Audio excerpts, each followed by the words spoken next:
the fact that it has touched so many lives is like, where did this idea come to fruition? You're influencing a group of people, and you're impacting the way the world sees your product, your industry, your whatever it is. whatever your business is. Steve Jobs had this idea within, and it came out of him.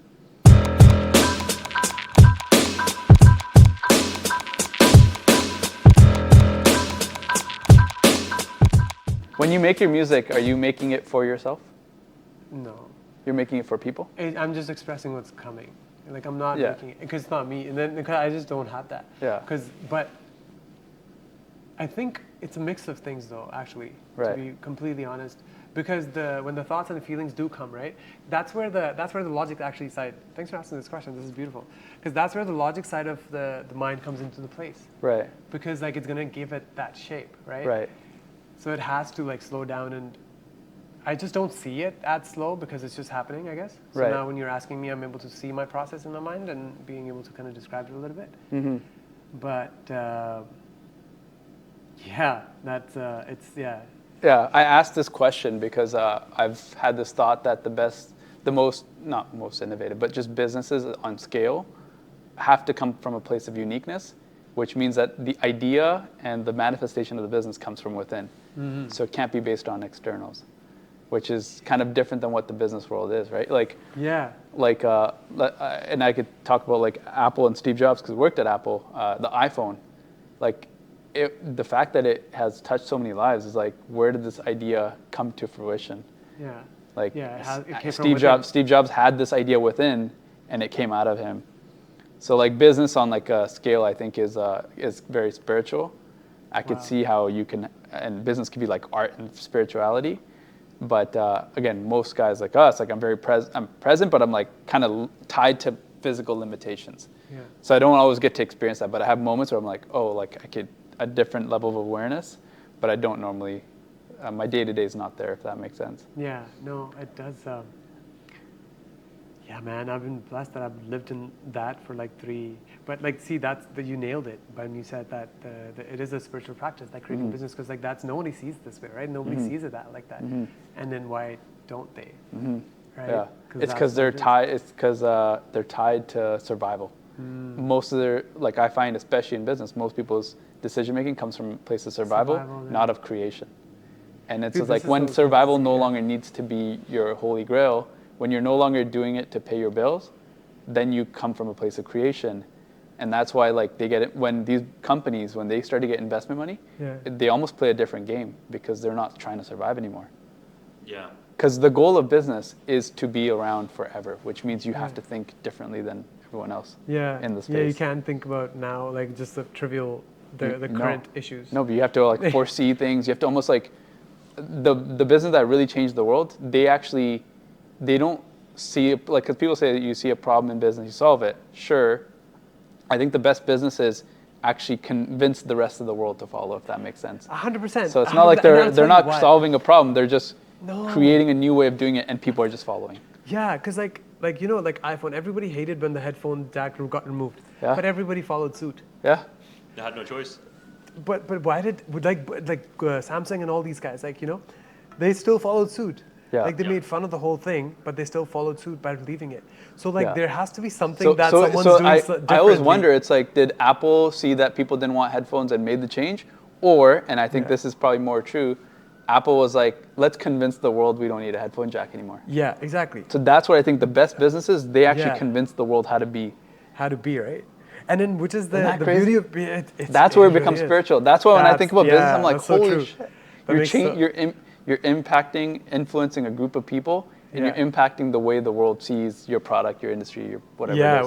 whatever your business is. Yeah. Yeah, it's a whole change of existence. Do you get what I'm saying? Yeah. Like, it's a whole change of existence. That's the difference between like the good and the greats, right? I think good people, let's say you're a good realtor, for example, you'd sell a lot of homes. But the great ones, the homes sell themselves. Like they're almost like they don't exist. It's just like the whole thing. Yeah. Right? Yeah. To a certain degree. Right? I don't know if that makes sense, but yeah. To a certain degree. What do you mean to a certain degree? I was just thinking that, or like any of these companies, are they just finding a problem within their own industry to solve and then create a product or create a niche. Like Apple's done it multiple times, where they came out with a touchscreen phone. Everybody was like, why would I want a touchscreen phone? BlackBerry was their main competitor. Yeah. We got the Crackberry. We like having the nice physical touch for the keypad, and we're gonna just use it, right? Yeah. But as The soon as T9 Apple, dictionary. yeah, as soon as iPhone came out with their entire blank screen with the one button, people were kind of confused, but then also they were intrigued by it. Yeah. And then once they started using it, they're like, bloody It's hell, better. why isn't every One single dude, phone like yeah. this? Yeah. And then they went from a phone to, hey, there's laptops. Why Right. don't we just give somebody like a 14-inch screen and see what they do with it? Yeah. And now let's start selling attachments to it. So same thing with the headless, the wireless headphones. It's Right. like, I was imagining it of what it feels like, because I haven't for a long time Right. had headphones with wires in it. Yeah. And I was just thinking, if I had it now, every time I would go to grab something, I think I'd be punching the wires and they'd be like yanking on my ears. Yeah, yeah. Right. So I was like, they found Problem. a problem within Right. something that didn't exist, or we didn't think that there was a problem with it. Right. And they just made it better. They just Better made yeah. it better. Yeah. And now Well, they're like leading every the way. every solution then inherently creates another problem, right? Because now you get rid of the wires, Now you have now battery charging, now battery issues, Yeah. and So now you that lose you it more often or whatever. Or an opportunity So then for it's like- business. For the Right? business Yeah. opportunity, that's how Right? it So creates that's an what I'm like, opportunity. man. They just convinced everyone Yeah. that these That's wireless what's headphones needed. are better. But now Yeah. the wireless headphones have batteries that die, whereas the That's wired the- headphones can be another used charger for requires But years. the funny thing, Now you have another charger, charging the case, funny battery. marketing scheme is like, you know Right? what? If it was connected So like, to a did wire, they actually solve the problem or did they make it worse? No, they made it better, man. They made Yeah. it better for themselves. I think they They're made like, it better because like it's For themselves. Yeah. Well, for everybody, because like the way I see it is like I wish, and then this it goes back to what you were saying, the business have to be spiritual. Yeah. Because Steve Jobs, he went on LSD and He he wrote did. the He- marketing. he plan. talks about this, Yeah, actually. and he wrote the marketing plan for Apple. Yeah. The reason the whole training, the way the Apple trains employees, is because of his brainchild Yeah. of how he saw how to approach people and then how to give ownership to people or how to not really care about all the peripherals, Yeah. but actually the person and how to make their life better. Like that was his idea. Even Yeah. like from the beginning of like our training. Yeah, Credo, It the was Apple not, Credo. Exactly. The, like what brainwashing. is the first? Okay, what is the first thing? It was It is, but like, brainwashing, what is but the it was first? good. What is the first thing? People are our souls are people. Yeah, Our people, our soul. yeah. Like that's that. culture. They're creating community. They're creating culture. Exactly. And But everybody's nobody goes abiding. into that much depth to inculcate this culture subconsciously Yeah. as Yeah. much as Apple does. Or like at least in our experience, right? Yeah. I'm just saying it because we work there. Right. But Well, like they the probably fact that saw somebody that- had the insight of to do that. Yes. Right? And then to increase that, to literally create systems now to subconsciously make this culture into a habit for everyone. Yeah. You know? Yeah. Like to take care of each other, to take care, like our managers, I've had the best managers because like they were literally, like I'd There go to take crying care to of them. We had a position, people's leader, where you could just go to your people's leader and just talk about your relationship that girl from that you left you. Like I did that with Nicole. Because like there was literally a position of people's leader that was just leading people and making sure they're emotionally okay. Yeah. Which is nuts. Like no company does that. Which company has a people's leader that takes care of employees emotionally? Well, there's positions in place within Yeah. companies. Yeah. Yeah, But this company Or is, they'll hire, right? Yeah. Or they'll this say, company "Oh, is we-" actually saying we're going to help you out on the spot. Right. Or they say like, oh, we provide benefits and you go find a therapist or someone else, Yeah, but like not they internally. literally just mean it. Yeah. Yeah. As opposed to creating systems to because like after that Create I a worked at role for Tesla it. and it was just the fucking worst. Yeah. Because like I was like, hey, it was Yeah. the No worst culture? place to work. No culture whatsoever. No systems. No. So, but I nothing. think that's where like, if you're again, my brain always goes to business. But if you're a business owner, you select the talent to build the culture that you want in your company. And sometimes they do it independently, and then when it works, they take that and they replicate it in the other stores.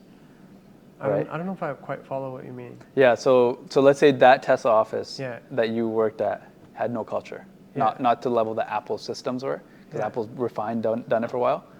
But now let's say the Tesla store in Alberta somewhere. Yeah. That office, that location might be a totally different experience than what Yeah, you had. 100%, yeah. So what they do is they'll let these systems work themselves out, and when it works, they pass it along to the higher leadership, and then they make the adjustment and make it mandatory to train outwards. Yeah. So it's they like do- a they it's like do a that feedback. with That's companies. nuts. That's Yeah, a great. they're getting the feedback that's a up, great way to, and they're like, "Oh, this store does this, and sales went up, Yeah. and customer service, We gotta do net this too." promoter feedback went up." Yeah. They tell all the other stores to do That's it. how employee handbooks are getting bigger and bigger, right? They're using actual information and data that's replicable, that's doing good in their performances, and now they're just adding it onto the others, and then they're getting these leaders or the people that are leading in these different sectors and saying, we need you to speak on this because you're an authority leader now. And then that is getting, that information goes to them, and now it's getting passed on to the staff, and they got to act it, they got to behave it. But it's got to start with somebody on top leading it. That's interesting. Yeah. And Apple's done it from the beginning. Starbucks does a really good job. Yeah. I did a business Starbucks study too, on... any big company has learned how to Starbucks is one of the best. incremental improvements, right? Starbucks is one of the best. They've done it hands down. Their service, their level of respect and knowledge and information that they give. Chick-fil-A is another one that comes to mind. Chick-fil-A? They literally, you go to any Chick-fil-A, they're taught to say my pleasure. Oh, nice. They don't say you're welcome, they say my pleasure. My pleasure.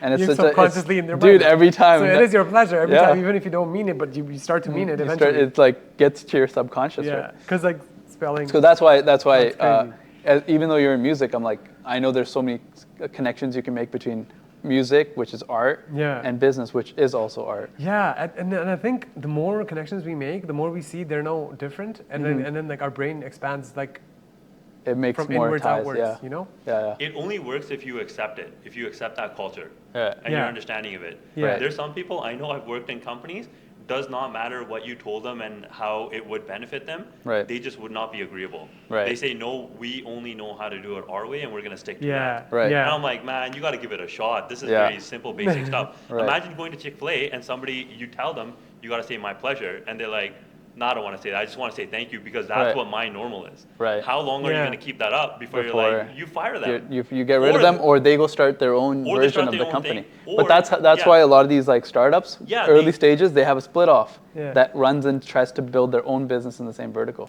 Nice. Like every major company, like Apple had leadership. Apple, Steve Jobs got fired. He left. He left and started his own next tech or whatever. So like, Pixar, but that's where whenever the leadership doesn't see in line, they leave and try to build their own version of how they see it. You have to do it.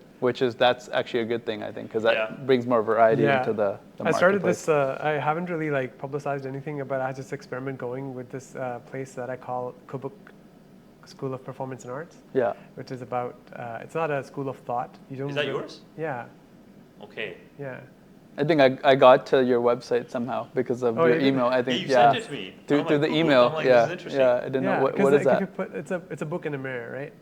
It looks like a book and that's all we are, like reflections of each other. So it's just like so it's like a space of arts and performance in the sense of like whichever your art form is, you're free to just be that completely 100% that in this space. That's all. So it's like it's a mentality of no thought. So like. Just like, so whoever kind of comes in, they just do whatever they want to do in it. Right. And it's just like a center.